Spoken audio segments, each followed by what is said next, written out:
Get out of here. For words that cracked something open inside me. My son's bride said it loud enough for every guest at the Scottsdale Resort Country Club to hear, pointing right at me like I was crashing their perfect day. Lauren Brooks, fresh Arizona State law graduate, stood there in her Vera Wang gown, banishing the man who just paid for half their dream wedding. I didn't argue. I just smiled that small smile, turned toward the parking lot, and pulled out my phone. One call. That's all it took. Let me back up.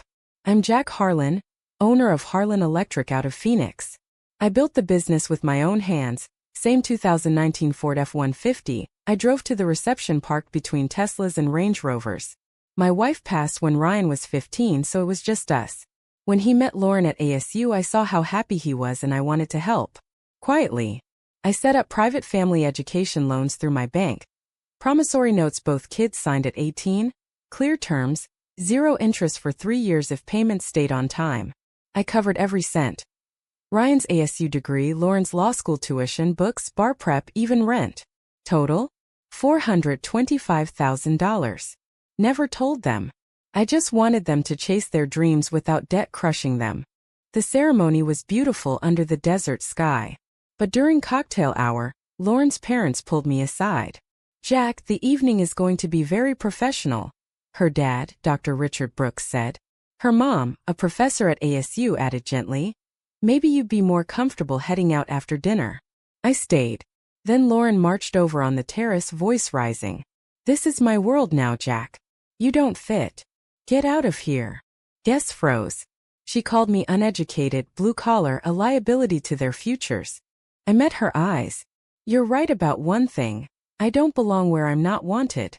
Then I dialed my banker. Invoked the acceleration clause on both notes. Full balance due in 30 days. The terrace went silent.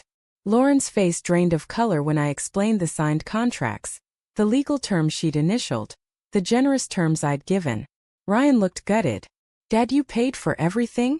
That night I drove home along the 101 windows down, thinking about every overtime shift, every vacation I skipped. The next morning Ryan showed up at my house in the foothills. Lauren came too, eyes red, no makeup, no designer armor. She sat on my porch steps and said the words I needed to hear. I was wrong. I let insecurity and pressure make me cruel. You gave us everything and I threw it back in your face.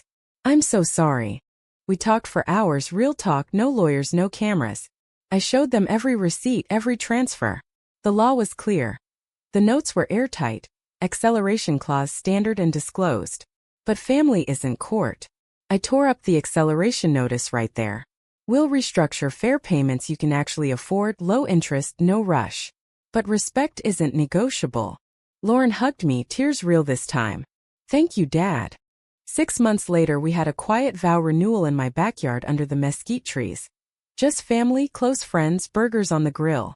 Lauren now works at a legal aid clinic helping working families, making less money but sleeping better. Ryan and I fished the Salt River on Sundays. The baby due in July already has a college fund started. No loans attached.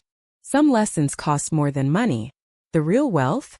Knowing your kid married someone who finally understands gratitude isn't weakness. It's the strongest foundation a family can build.